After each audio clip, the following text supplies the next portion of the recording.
When H.G.Wells published The Island of Doctor Moreau in 1896, the response was not literary criticism, it was outrage.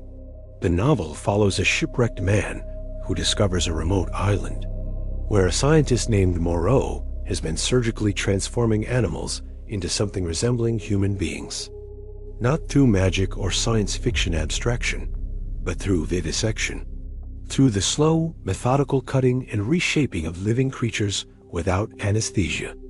Driven by the belief that the body is simply raw material to be redesigned by a brilliant mind.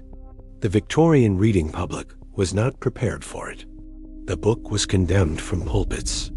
Critics called it disgusting, immoral, and an offense against God.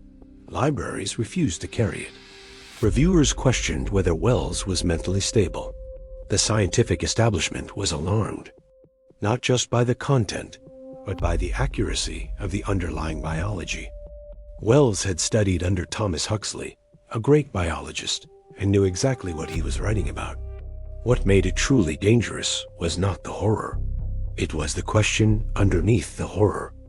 Moreau does not see himself as a monster. He sees himself as a scientist pursuing the logical endpoint of evolutionary theory. If nature can shape living creatures over millions of years, why can't a brilliant man do the same? Who decides what a human being is? Who decides where the line is between animal and person?